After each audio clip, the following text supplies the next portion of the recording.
मैं सुभाष जयपाल आपका एक बार पुनः स्वागत करता हूं। दोस्तों, अपने जो इलेक्शन थ्योरी का जो टेस्ट को स्टार्ट किया था उसमें टॉपिक चल रहा था चुंबकीय मैग्नेट के बारे में बात चल रही थी। तो आज अपने उसकी नेक्स्ट क्लास स्टार्ट करेंगे। तो सभी स्टूडेंट क्लास को शेयर किया करो, अपने जितने भी ग्रुप है उनमें आप क्लास को शेयर कर दें, तो तभी सभी स्टूडेंटों को उसका क्या मिले, फायदा मिल सके। तो दोस्तों, अपने जो टॉपिक चल रहा था ना उसमें पढ़ रहे थे चुंबक के नियम, और आज में पढ़ेंगे अपने सोलेनॉइड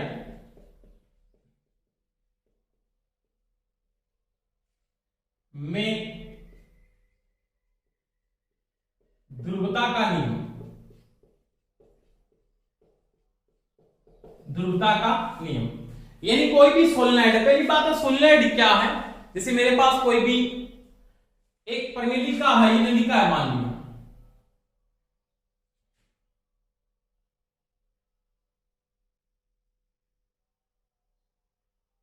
ये है खोखली नलिका, और उसके ऊपर मैंने क्या कर दिया दोस्तों, वाइंडिंग को लपेट दिया, यानी कुंडली को ऐसे कुंडलित कर दिया, लपेट दिया ऐसे कोयल को,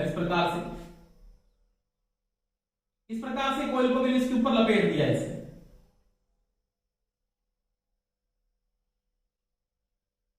देखो, एक तो कॉइल इसके बिल्कुल ऊपर आएगा ये सिरा, और एक इसके नीचे से निकल जाएगा ये सिरा, ये। अब यहां पे मैं धारा को फ्लो करता हूं, ये पॉजिटिव है और ये क्या है, नेगेटिव। यहां से करंट क्या निकल जाएगा दोस्तों, बाहर निकल जाता है। तो सोलेनॉइड में ध्रुवता का नियम, यानी सोलेनॉइड में किसी प्रमेलिका के ऊपर एक कुंडली को लपेट दिया है और इसमें ध्रुवता, यानी इसकी पोलैरिटी में क्या है, एन पोल कहां पे बनेगा और एस पोल कहां पे बनता है। इसके दो नियम है, दो नियम में से अपने इसकी ध्रुवता को क्या कर सकते हैं दोस्तों, ज्ञात कर सकते हैं। पहला नियम किसका है, तो पहला जो नियम है वो आता है हिलिक्स का नियम, या उसको बोलते हैं हथेली का नियम। एक नंबर नियम किसके द्वारा पढ़ेंगे, एक नंबर तो बात करेंगे अपने हिलिक्स का नियम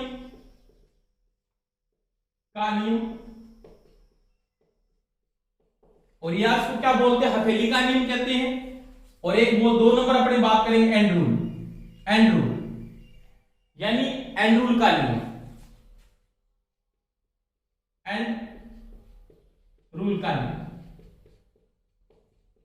इन दोनों नियमों की दोस्तों क्या करेंगे, बात करेंगे। तो देखो, किसी सोलेनॉइड में अगर मैं विद्युत धारा प्रवाह करता हूं तो हथेली का नियम क्या बोलता है, किसी सोलेनॉइड को मैं दाएं हाथ में इस प्रकार से पकड़ता हूं, दाएं हाथ की हथेली में इस प्रकार से पकड़ता हूं, इस प्रकार से।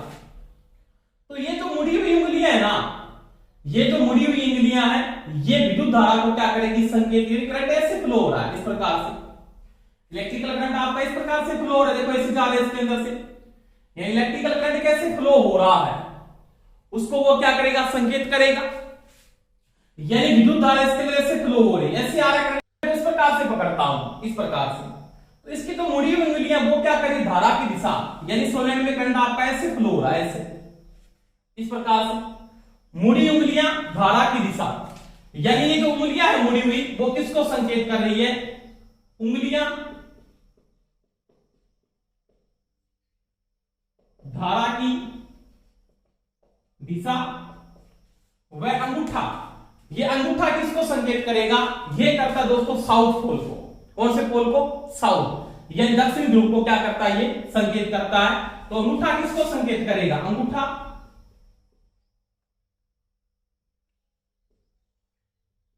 दक्षिणी ध्रुव को संकेत करता है। तो ये किसका नियम है, ये नियम है हिलिक्स का नियम, या बोलते हैं दाएं हथेली का नियम। समझ में आई दोस्तों मेरी बात। अब देखो, एंड रूल भी यही बात बोलता है। एंड रूल का मतलब सिरे का नियम, इसको क्या बोलते हैं, सिरे का नियम भी कहते हैं, सिरे का नियम। एक ही बात है, एंड रूल बोलो चाहे क्या बोलो, आप सिरे का नियम बोलो। अब देखो, इसका कोई भी एक सिरा ले लो, इस सिरे में देखो बात कर रहे हैं, तो सिरे में करंट की डायरेक्शन क्या है। अगर करंट आपका, जैसे इसमें जो करंट घूम रहा है आपका, यानी इसमें जो करंट है आपका अगर क्लॉकवाइज घूम रहा है, कैसे घूम रहा है, क्लॉकवाइज, यानी इसमें क्या है, करंट की डायरेक्शन क्या है, क्लॉकवाइज है। क्या है, क्लॉकवाइज, इसको क्या बोलते हैं, दक्षिणावर्त। अगर इसमें करंट की डायरेक्शन दोस्तों ऐसे है, यानी क्लॉकवाइज है, ये डायरेक्शन ऐसे है, इसका मतलब यानी करंट आपका ऐसे फ्लो हो रहा है, इसकी करंट की डायरेक्शन कैसे, क्लॉकवाइज है। अगर करंट की डायरेक्शन आपके पास यहाँ पे क्लॉकवाइज है तो ये किस ध्रुव को संकेत करेगा, ये दक्षिण ध्रुव को क्या करता है दोस्तों, संकेत करता है। अब देखो अगर आप इस सिरे को लेते हो, यानी ये सिरे को लिया तो इसकी करंट की डायरेक्शन यानी विपरीत आ रही है, करंट आपका घूम के क्या है, विपरीत आ रहा है। तो ये किसकी तरह करंट की डायरेक्शन क्या है, वामावर्त है, क्या है, वामावर्त है। इस सिरे पे अगर करंट की डायरेक्शन आपकी क्या है, वामावर्त, ऐसे घूम रहा है करंट अगर, तो यहाँ पे कौन सा पोल बढ़ेगा, तो यहाँ पे दोस्तों जो पोल बढ़ेगा वो कौन सा बढ़ेगा, वो नॉर्थ पोल बढ़ेगा, यानी उत्तरी ध्रुव को क्या करता है, संकेत करता है। तो ये दोस्तों हेलिक्स का नियम और एंड रूल ये कहता है अपने को, जो सोलेनोइड में धारा, सोलेनोइड में ध्रुवता को क्या करता है, संकेत करता है। समझ में आई दोस्तों मेरी बात, यानी हेलिक्स के नियम के द्वारा या एंड रूल के द्वारा आप ध्रुवता को ज्ञात कर सकते हैं। तो ये मैंने बात की चुंबक में सोलेनोइड में ध्रुवता का नियम किस किस का है, एक तो हेलिक्स का नियम है और एक किसका है, एंड रूल है। इसके बाद देखो नेक्स्ट बात करते हैं,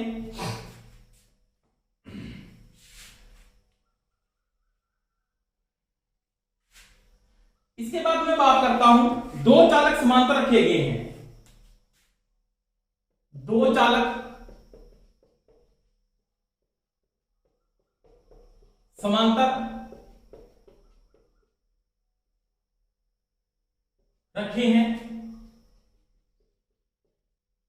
दो धारावाही चालक, दो धारावाही चालक समांतर रखे हैं, तो दोनों के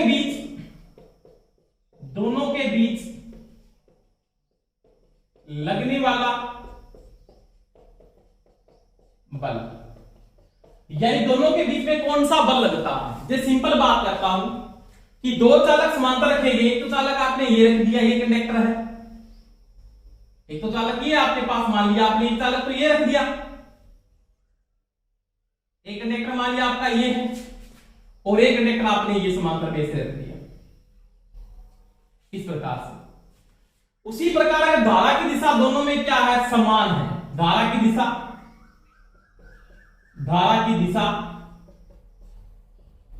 समान है, यानी दोनों में धारा की दिशा क्या है, समान है। यानी सिंपल मैं बात करता हूं, इसमें जो करंट फ्लो हो रहा है वो ऐसे फ्लो हो रहा है, इसमें भी करंट फ्लो हो रहा है वो आपका ऐसे फ्लो हो रहा है, यानी करंट क्या हो रहा है, इधर अंदर की ओर करंट क्या हो रहा है, फ्लो हो रहा है आ रहा है। इसका मतलब आपका जो सिंबल होगा वो इस प्रकार से संकेत करेगा, यानी ये जो क्रॉस का साइन कहता है, ये करंट अंदर आएगा, प्रवेश कर रहा है करंट दोनों में, करंट दोनों में प्रवेश कर रहा है, ये साइन कहता है क्रॉस का साइन। अब देखो इसी प्रकार से क्या होगा, अब इन दोनों का जो चुंबकीय क्षेत्र होगा वो कैसे घूमेगा, क्लॉकवाइज घूमेगा, कैसे घूमेगा, क्लॉकवाइज, यानी इसका क्षेत्र बढ़ेगा, चुंबकीय क्षेत्र वो ऐसे बनेगा,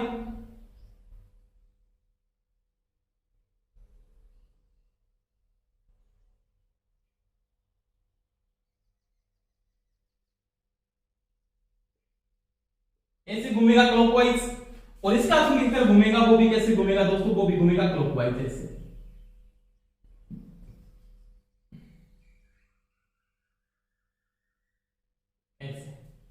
अब देखो दोनों के बीच में कौन सा बल लगेगा, तो यहां पे जब बल लगता है, देखो यहां की बल रेखा क्या है, समान दिशा में, एक ही दिशा में, आप दिशा क्या विपरीत है, ये कैसे चल रहा है, ये नीचे की ओर पोल आ रहा है। अगर मैं यहां पे पोल की बात करता हूं, अगर आपने देखा एंड रूल, यहां पे क्लॉकवाइज घूम रहा है, ये एंटी क्लॉकवाइज घूम रहा है, ये कैसे क्लॉकवाइज, यहां पे कौन सा पोल बढ़ेगा, तो यहां पे कौन सा बढ़ेगा, साउथ, और यहां पे कैसे दिशा है इसकी, करंट की दिशा, आपकी डायरेक्शन कैसे घूम रहा है इसका फ्लक्स, तो यहां पे कौन सा बढ़ रहा है, तो यहां पे दोनों के बीच में कौन सा बल लगेगा, अगर विपरीत पोल है दोनों के बीच में कौन सा बल लगेगा, यहां पे आकर्षण का बल लगता है, आकर्षण बल, कौन सा लगता है दोस्तों, आकर्षण का बल, यानी दोनों के बीच में क्या होगा, अट्रैक्शन होगा, और आपकी बल रेखाएं क्या करेंगी उस समय, ये एन से एस की ओर अपना क्या करेंगी, रास्ता पूर्ण करेंगी, ये बल रेखाएं कैसे चली जाएगी, ऐसे घूमेंगी इस प्रकार से, ये इसके साथ इस प्रकार से चलेगी और ये इसके साथ ऐसे चलेगी, तो बल रेखाएं अपना इस प्रकार से रास्ता क्या करती है, पूर्ण कर लेती है, ये बीच में से यहां से रास्ता आपका क्या होगा, कट जाएगा,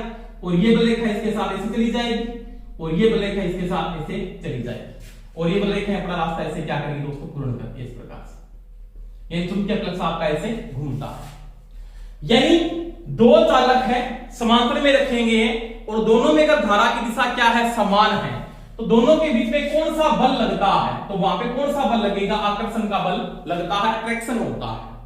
और दोनों के बीच में चुंबकीय फ्लक्स एक ही रास्ता बना लेगा। इस प्रकार से रास्ता चुंबकीय फ्लक्स अपना क्या करेगा, पूर्ण करेगा। इसका दूसरा प्रकार देखो, अगर दोनों में धारा की दिशा विपरीत है, अगर दोनों में धारा की दिशा विपरीत है, यानी एक में तो करंट अंदर आ रहा है और एक से क्या कर रहा है, बाहर जा रहा है, यानी एक तो से प्रवेश कर रहा है और एक से क्या कर रहा है, बाहर जा रहा है। तो यानी इन दोनों में डायरेक्शन, ये डायरेक्शन बता रहा है, दोनों के बीच में ये डायरेक्शन है, मान लिया। एक तो चालक ऐसे आपका, ये कंडक्टर, इसमें करंट क्या हो रहा है, इस प्रकार संकेत कर रहे हैं। क्रॉस का साइन यानी करंट इसके अंदर आ रहा है, और डॉट का साइन क्या बताता है, करंट यहां से बाहर जा रहा है, ऐसे। यानी दोनों में धारा की दिशा क्या है, विपरीत है।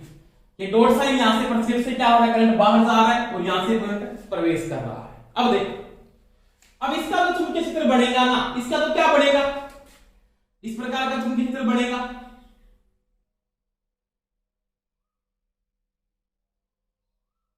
ये कैसे घूमेगा, क्लॉकवाइज।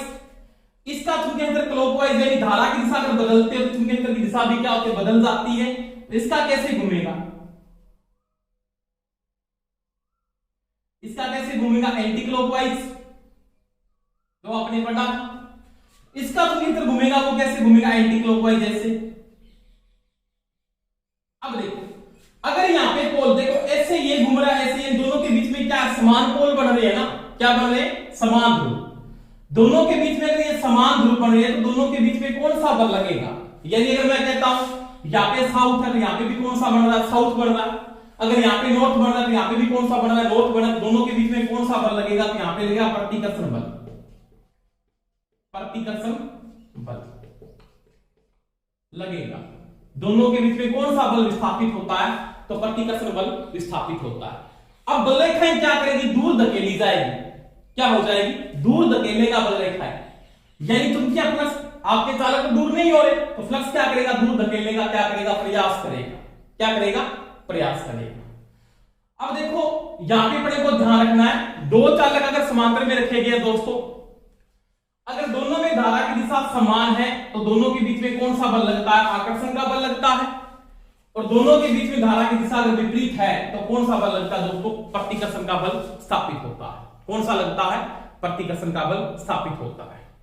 अब देखो इसी प्रकार से एक नियम और भी है, इसको अपने क्या बोलते हैं, लूप का नियम।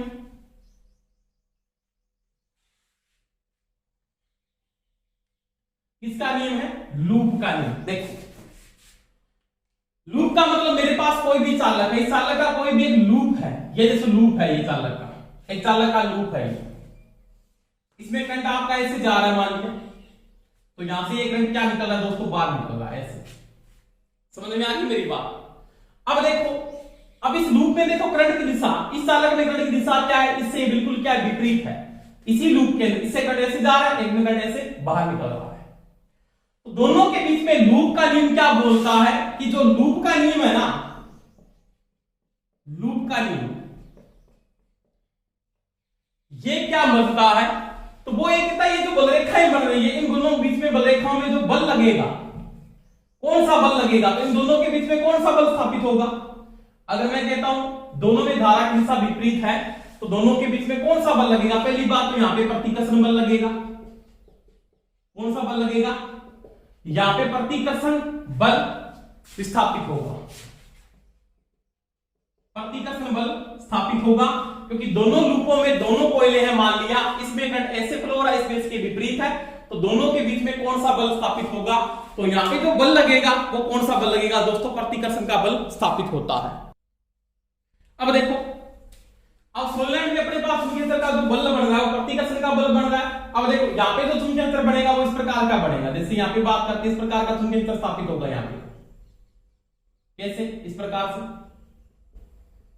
और यहां पे इसकी धारा की दिशा इससे क्या है, विपरीत है। यहां पे कैसे चुंबकीय क्षेत्र बनेगा आपके पास,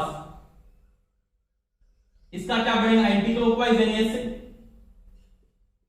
तो देखो यहां पे कौन सा बल लग रहा है, तो यहां पे बल जो लगेगा वो कौन सा बल स्थापित होगा, तो यहां पे जो बल स्थापित होगा वो कौन सा बल स्थापित होगा दोस्तों, प्रतिकर्षण का बल बनेगा। कौन सा लगेगा, प्रतिकर्षण का बल, जिसके कारण लूप के अंदर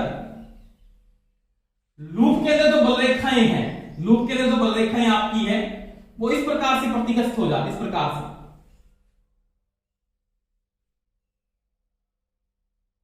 बल रेखाएं आपकी ऐसे हो जाएंगी इसके अंदर, इस प्रकार से। यानी ये बल रेखा की दिशा कौन सी है, ये भी प्रतिकर्षण का बल लग रहा है ऐसे भी, और यहाँ पे बल रेखाएं आपकी ऐसे प्रतिकर्षित होती है। लूप के अंदर तो क्या हो जाती है, ये लगभग क्या हो जाता है, समांतर हो जाती है। यानी लूप के अंदर बल रेखाएं, लूप के अंदर बल रेखाएं समांतर हो जाती है, समांतर हो जाती है, यानी दोनों के बीच में समांतर का प्रतिकर्षण का बल लगता है। और लूप से बाहर, ये लूप से बाहर है यहां से, और ये लूप से बाहर कैसे हो जाती है, वक्राकार हो जाती है, वक्राकार। ये लूप से बाहर ये कैसे हो जाती है, वक्राकार। तो ये चीज का भी ध्यान रख लेना। तो लूप का नियम ये बोलता है कि लूप के अंदर तो चुंबकीय रेखाएं से समांतर का प्रतिकर्षण बल लगता है, तो उसके कारण कैसे हो जाती है, तो वो लूप के अंदर तो समांतर हो जाती है प्रतिकर्षण बल के कारण, और लूप के बाहर कैसे हो जाती है, तो वो वक्राकार हो जाती है। कैसे हो जाती है, वक्राकार। तो ये दोस्तों किसका नियम है, तो ये जो नियम है वो किसका है, ये है लूप का नियम। किसका नियम है, लूप का नियम। देखो इसके बाद अपने नेक्स्ट टॉपिक पे बात करते हैं। सिंपल सा टॉपिक बचा था, उसमें बात करते हैं। आपने प्राकृतिक चुंबक के बारे में पिछले पढ़ लिया था, अब इसमें एक टॉपिक और बचा है कृत्रिम चुंबक। उसके बारे में दोस्तों क्या करते हैं, बात करते हैं।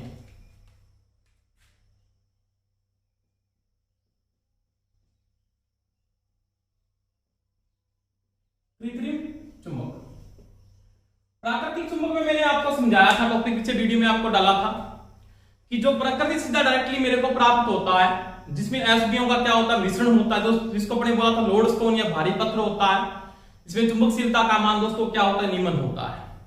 कृत्रिम का मतलब जिस चुंबक को बनाया जाता है, आपने क्या करें, इसको बना रहे हैं, उसको प्रेरण के द्वारा आप चुंबकित कर रहे हो पहले, उसके द्वारा उसको संतृप्त करने के बाद उसका चुंबकीय फ्लक्स न तो बढ़ा सकते, ना आप क्या कर सकते, कम कर सकते, वो आपके क्या कहलाते हैं, कृत्रिम चुंबक कहलाते हैं। अब ये कृत्रिम चुंबक दोस्तों दो प्रकार के होते हैं। पहला कौन सा टाइप आता है, एक तो आता है इसका स्थायी चुंबक। क्या आता है, स्थायी चुंबक, इसको स्पर्श विधि के द्वारा आप निर्माण करते हो या इंडक्शन के द्वारा बनाते हो। एक तो आता है स्थायी चुंबक, और 2 नंबर कौन सा आता है, अस्थायी चुंबक। कौन सा आता है, अस्थायी चुंबक। अब ये जो स्थायी चुंबक है ना, पहली बात, आपका जो ये स्थायी चुंबक है, ये कौन से चुंबकीय पदार्थ होते हैं, तो ये लगभग होते हैं लोहे चुंबकीय पदार्थ, लोहे चुंबकीय पदार्थ। कौन से होते हैं, लोहे चुंबकीय पदार्थ, और जिनकी चुंबकशीलता का मान, यानी मैंने आपको बात की थी म्यू आर का मान क्या होता है, 1 से बहुत ज्यादा होता है, ग्रेटर देन 1। जिनकी चुंबकशीलता का मान लगभग 50 से क्या होता है, 2000 के बीच होता है, वो आपके क्या होते हैं, लोहे चुंबकीय पदार्थ होते हैं। तो दोस्तों स्थायी चुंबक क्या है, जैसे मेरे पास स्थायी चुंबक का मतलब जिनकी ग्रहणशीलता का मान क्या हो, उच्च हो, जिनमें धारणशीलता का मान क्या हो, उच्च हो, वो क्या कर सकते हैं, ग्रहण कर दे। सिंपल बात की, मैंने यहां पे किसी लोहे चुंबकीय पदार्थ का टुकड़ा ले लिया,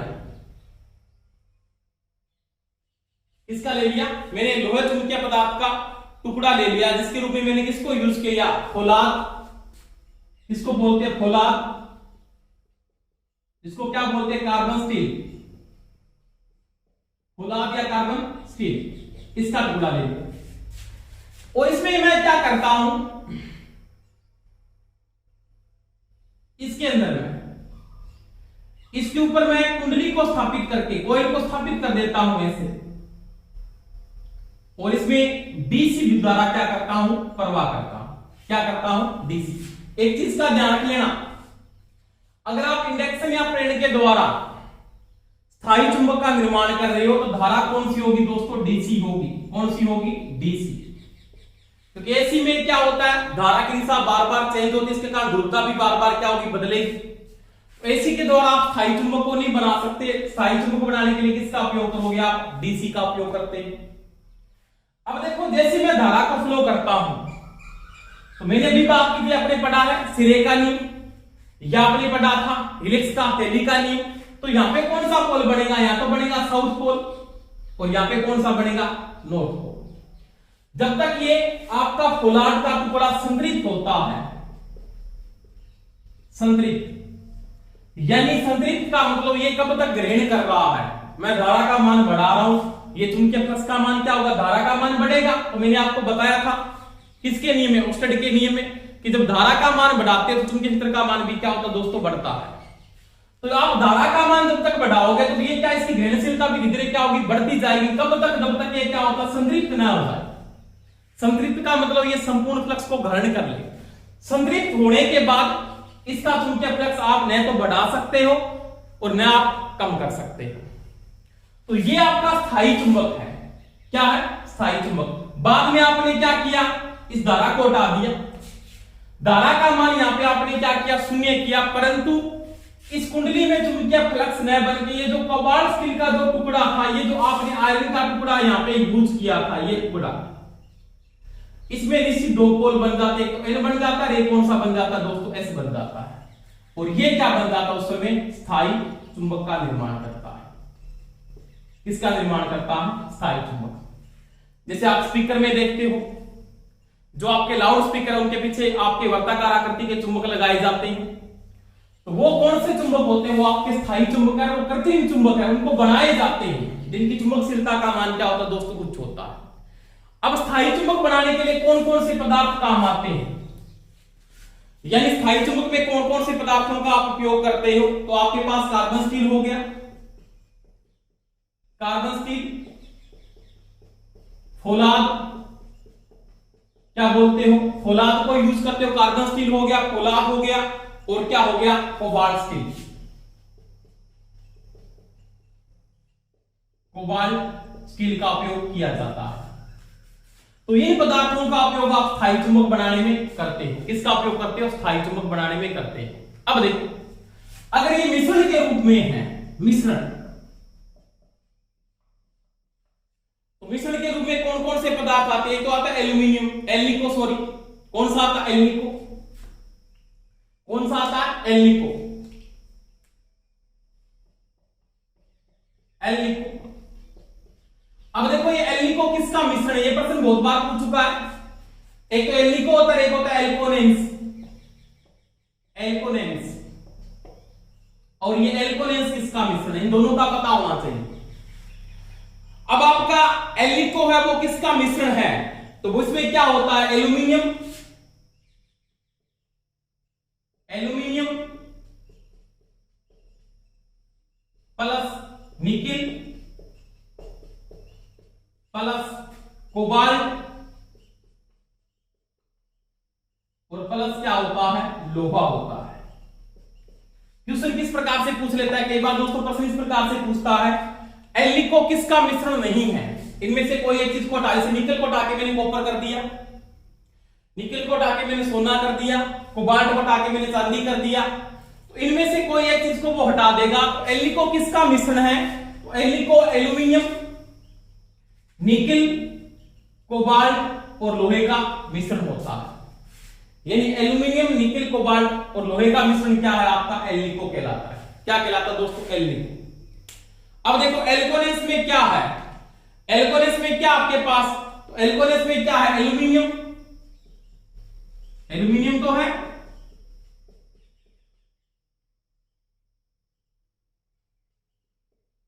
एल्यूमिनियम प्लस आप किसको हटा दोगे, आप निकिल को यहां से हटा देते हो, निकिल किस लिए, किसको यूज किया जाता है, कॉपर यानी तांबा, प्लस वही कोबाल्ट प्लस कोबाल्ट और प्लस लोहा। यानी इसमें ओनली फॉर आपने क्या चीज को चेंज किया है, तो निकिल को हटाकर आपने किसको यूज कर लिया, कॉपर को यूज किया। तो मिश्रण के रूप में किसका उपयोग किया जाता है, एल्कोनेंस और एल्निको का उपयोग किया था, किसके रूप में करते हैं, स्थायी चुंबक बनाने में उपयोग किया जाता है। तो ये दोस्तों परमानेंट मैग्नेट है। कृत्रिम चुंबक का पहले भाग की मैंने बात की स्थायी चुंबक, किसकी बात की, स्थायी चुंबक। इसके बाद देखो अस्थायी चुंबक।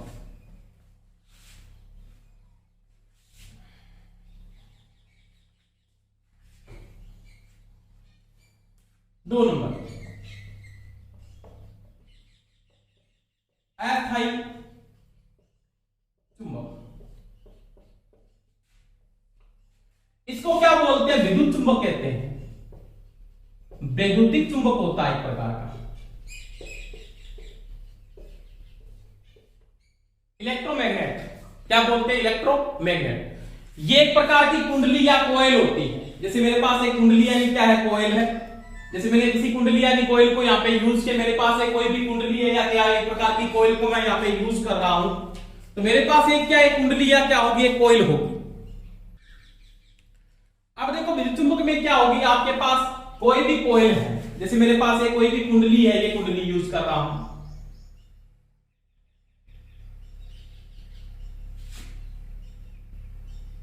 यानी मेरे पास एक कुंडली है, ये कोयल को मैंने यूज किया।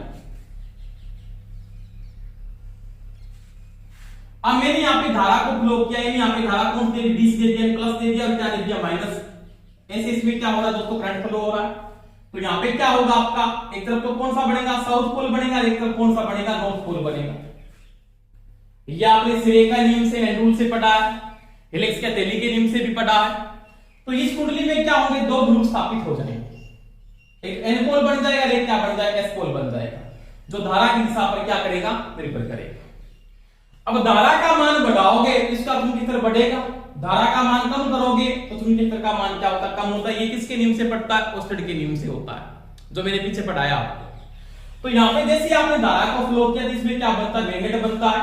अगर ये मैग्नेट स्ट्रेंथ बढ़ाना है तो धारा का मान क्या करोगे, बढ़ाओगे, तो इसका चुंबकीय बलरेखाओं का मान बढ़ेगा, चुंबकीय फ्लक्स का मान बढ़ेगा। ये आयस्मानुपाती क्या होता है, आयस्मानुपाती 5, यानी धारा बढ़ेगी तो फ्लक्स बढ़ेगा। फ्लक्स क्या है, चुंबकीय क्षेत्र है, चुंबकीय बलरेखाएं क्या है, चुंबकीय फ्लक्स है, चुंबकीय बलरेखाएं वो क्या है, चुंबकीय फ्लक्स है। तो वही बात है यहाँ पे कि जब धारा प्रवाह किया आपने, तब तक इसमें क्या था, मैग्नेट था। जैसे मैंने यहाँ पे कुंजी, यहाँ पे मैंने एक कुंजी यानी मैंने एक स्विच को लगा दिया, स्विच आपका क्या था, बंद। बंद का मतलब स्विच क्या होता है दोस्तों, ऑन होता है। तब तो इसके अंदर क्या था, मैग्नेट था। परंतु जैसे आपने स्विच को क्या किया, खुला किया, खुला का मतलब आपने स्विच को क्या किया दोस्तों, ऑफ किया। क्या किया, ऑफ। तो स्विच ओपन हो गया तो चुंबक है वो क्या होती है, उसमें समाप्त हो जाती है, इसका चुंबकीय क्षेत्र क्या हो जाता है, समाप्त हो जाता है। तो ये क्या है, अस्थायी चुंबक है। क्या है, अस्थायी चुंबक, जो सभी मोटरों या सभी मशीनों में आप काम में लेते हो। जब तक आपके पास सप्लाई है तब तक तो क्या होता है, आपका सीलिंग फैन है, चाहे डीसी की मोटर है, चाहे 3 फेज की इंडक्शन मोटर, वो क्या होती है, चलती है, क्योंकि उसके अंदर चुंबकीय क्षेत्र स्थापित होता है। और जैसे आपकी धारा बंद हो जाती है या इलेक्ट्रिकल करंट फ्लो होना बंद हो जाता है, तो आपकी मशीन है वो क्या होती है, बंद हो जाती है, क्योंकि चुंबकीय क्षेत्र क्या होता है, उसका समाप्त हो जाता है। अब देखो ये चुंबकीय क्षेत्र क्या होगा, अगर इसमें सप्लाई कौन सी आ रही है, डीसी सप्लाई है, कौन सी है, डीसी। तो इसकी जो ध्रुवता होगी ना, ध्रुवता स्थिर होगी। क्यों, क्योंकि धारा की दिशा क्या है, इसमें धारा की दिशा, डीसी में क्या है, धारा की दिशा स्थिर है। समझ में आ गई मेरी बात। अगर धारा की दिशा स्थिर है तो बनने वाले पोल भी क्या होंगे, स्थिर होंगे। परंतु इस कुंडली के अंदर, जैसे मेरे पास एक कुंडली ये है, ये कुंडली है, इसको मैंने एसी सप्लाई के साथ जोड़ दिया, तो इसके ध्रुव, इसमें एसी में क्या होती है आपकी, ये एसी की साइन वेव है। क्या एसी की, ये एसी की साइन वेव है।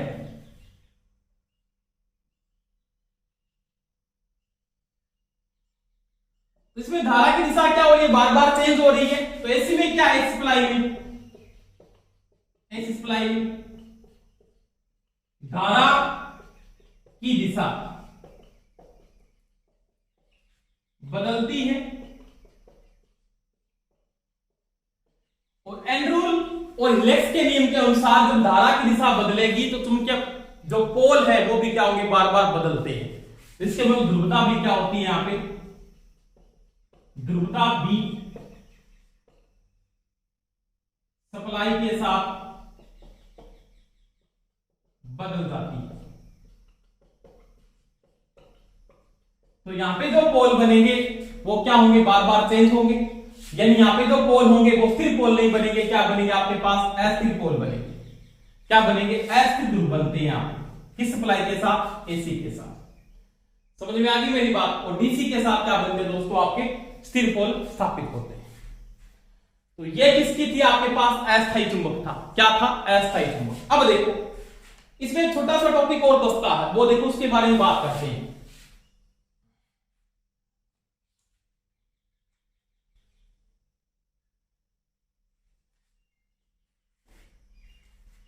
अवशिष्ट चुंबकत्व,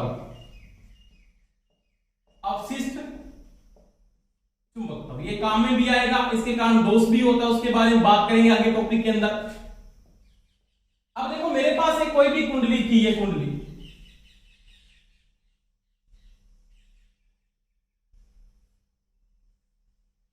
यानी मेरे पास एक कोई भी एक कॉइल है,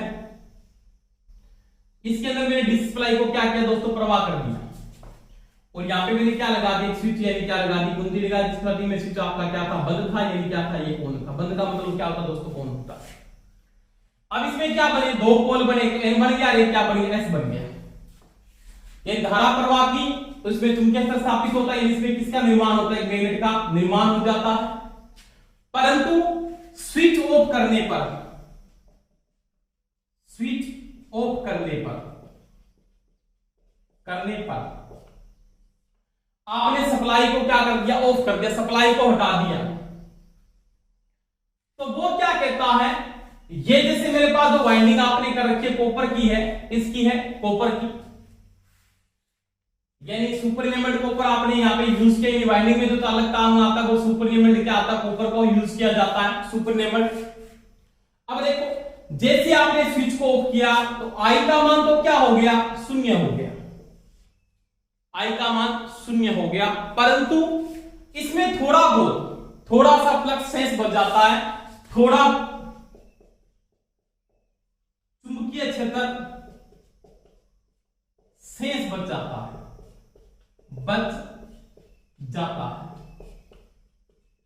और शेष बचा चुंबकीय क्षेत्र क्या कहलाता है, आपका अवशिष्ट चुंबकत्व कहलाता है। क्या कहलाता है दोस्तों, अवशिष्ट चुंबकत्व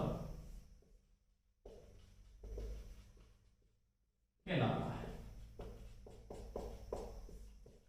यानी आपका जो शेष यहाँ पे चुंबकीय क्षेत्र बच जाता है, क्योंकि आपने किसके कारण बच जाता है, तो वो बच जाता है ग्रहणशीलता। किसके कारण, ग्रहणशीलता, या इसको बोलते हैं प्रवृत्ति। क्या बोलते हैं, प्रवृत्ति। यानी धारणशीलता के गुण के कारण, या ग्रहणशीलता के गुण के कारण, या प्रवृत्ति के कारण इसमें थोड़ा बहुत चुंबकीय क्षेत्र शेष बच जाता है, उसको क्या बोलते हैं, अवशिष्ट चुंबकत्व, या बोलते हैं रेजिडुअल मैग्नेट। क्या बोलते हैं, रेजिडुअल मैग्नेट। और वो क्या है, आपका अवशिष्ट चुंबकत्व कहलाता है। क्या कहलाता है दोस्तों, अवशिष्ट चुंबकत्व कहलाता है। अब इसका क्या है, अवशिष्ट चुंबकत्व का एक दोष है, तो दोष के रूप में तो क्या है, दोष के रूप में तो है स्थलीय क्षति। ये स्थलीय क्षति करता है, समझ में आ गई बात। और इसका लाभ क्या है, तो सव्य उत्तेजित जनित्रों में स्वचालित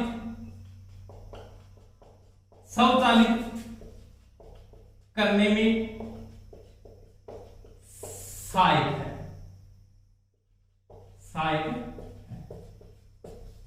तो इसका लाभ तो है, जो सेल्फ एक्साइटेड जनरेटर आपके सारे के सारे, यानी सभी जनरेटर है, उन सभी में इसका क्या है, लाभ है। तो सारे के सारे सभी जनरेटर है, यानी सेल्फ एक्साइटेड जनरेटर है, उनको स्टार्टिंग के समय चलाने के लिए आप इसका लाभ है। और इसके कारण एक क्षति होती है, उसको स्थलीय क्षति, या क्या बोलते हो आप, हिस्टैरिसीस कहते हैं। इसमें अपने बीएस बकर की बात करेंगे भी आगे, जब जनरेटर टॉपिक पढ़ाऊंगा तो वहां पे बीएस बकर वहीं पे करवाऊंगा आपको मैं, स्थितिज भी आपको वहां पे करवा दूंगा। तो यही बात वो क्या बोलता है कि स्थिर क्षति का कारण इसका क्या है, एक दोष है, पर इसका लाभ भी है। आपको पूछ सकता है उसी चुंबकत्व का क्या लाभ है। तो सारे के सारे स्लग साइडेड जनरेटर है आपके, सारे के सारे, उनको स्टार्टिंग में इलेक्ट्रोमोटिव फोर्स जो पैदा होता है, ईएमएफ जो जनरेट होता है, वो किसके कारण से होता है, वो अवशिष्ट चुंबकत्व के कारण या रेजिडुअल मैग्नेट के कारण होता है। परंतु इसकी हानि क्या है, इसके कारण एक दोष होता है, कौन सा, स्टेसिस। कौन सा होता है, स्टेसिस, इसको बोलते हैं हिंदी में स्थिल्य क्षति। क्या बोलते हैं, स्थिल्य क्षति। तो ये दोस्तों मैंने किसकी बात की, अवशिष्ट चुंबकत्व की बात की। तो धन्यवाद दोस्तों, आज के लिए अपने इतना ही पढ़ेंगे। आपको क्लास अच्छी लगी हो तो सभी लाइक करें, शेयर भी करें जितना हो सके, और जिन्होंने चैनल को सब्सक्राइब नहीं किया वो सभी सब्सक्राइब कर लें। धन्यवाद, बेस्ट ऑफ लक, जय हिंद।